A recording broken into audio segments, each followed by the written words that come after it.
Have you ever noticed that the more money comes in, the faster it disappears? If this sounds familiar, it's no coincidence, but the way we've been trained to think about money. Stay with me until the end, because I'll show you how to escape this trap. In the United States, more than 70% of lottery winners go bankrupt within 5 years.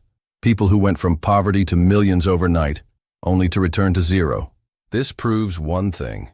It's not about how much money you make, but how well you know how to save and multiply it. Because without the right mindset, any fortune slips through your fingers. Here's the question. Why do so many people, even with good salaries, still live in debt?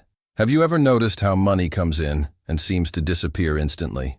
The root of the problem has less to do with how much you make and much more to do with what you do with it. And here's the catch. No one ever taught us how to play this game. In school, we learned about equations, formulas, and ancient wars, but never about credit cards, compound interest, or budgeting. The result? We grew up prepared to be good employees, but not good financial managers.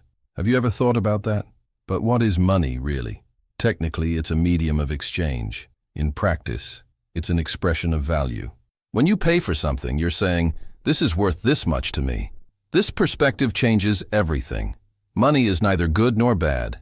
It simply amplifies who you already are. The problem is that most people confuse money with status.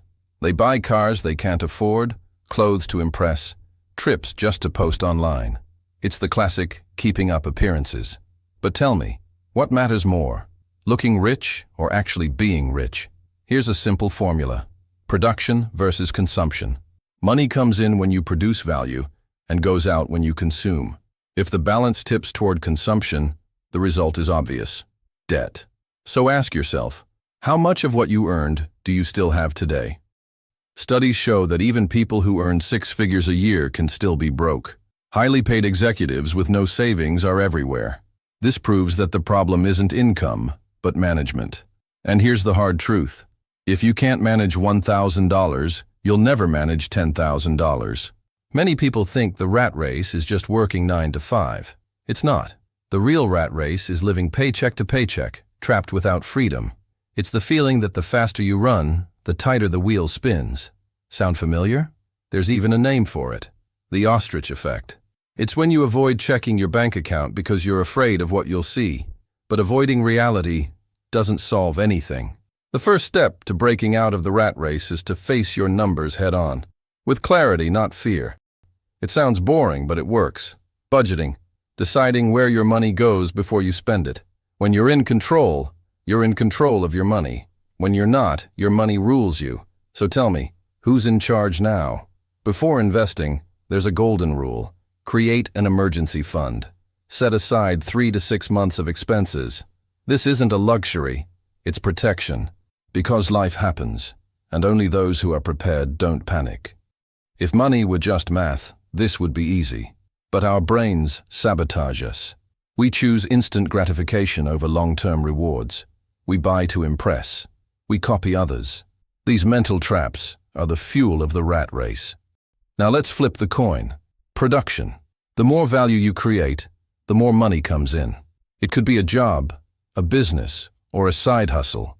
The secret question is, how can I solve problems for more people? There's no magic formula. Escaping the rat race means balancing consumption, building savings, and increasing production. It's a process, but each step gives you more freedom. And freedom, that's the true purpose of money.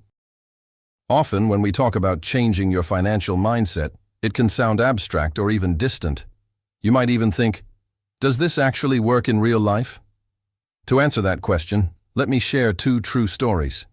Stories of people who were born into scarcity but transformed everything by changing the way they thought about money, success, and possibilities. They proved that it's not about luck.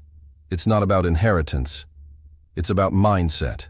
And perhaps by listening to these stories, you'll realize the same can happen to you. Oprah was born into extreme poverty in Mississippi. She faced abuse, rejection, and a childhood that would have destroyed most people. But here's what changed her life.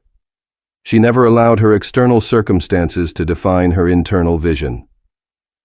From reading books at her grandmother's house to speaking with conviction on local radio stations, Oprah built a growth mindset, vision, and relentless belief. She went from a young woman with nothing to one of the most influential and wealthy women in the world. What changed his life wasn't just talent. It was the decision to think differently about opportunities, money, and self-worth. Howard Schultz grew up in a poor family in Brooklyn. His father had unstable jobs, and the family often struggled to make ends meet. But Howard faced that pain and decided, "I'm going to build a different future." Years later, after paving the way for Starbucks, he transformed a small coffee shop into a global empire. Schultz often said that his vision came from imagining what life could be, rather than being stuck with what it was. He believed in possibilities and took bold action. Today, Starbucks isn't just about coffee. It's a symbol of how one man's mindset transformed hardship into global opportunities. So, when you feel like your situation is too difficult to change, remember these stories. They're proof that mindset builds reality. And if you want to delve deeper into this, don't stop here. Go back and watch our first 2 videos, because in them you'll discover the exact steps to escape survival mode and break free from the system that keeps you broken. Don't just listen, learn, and take action.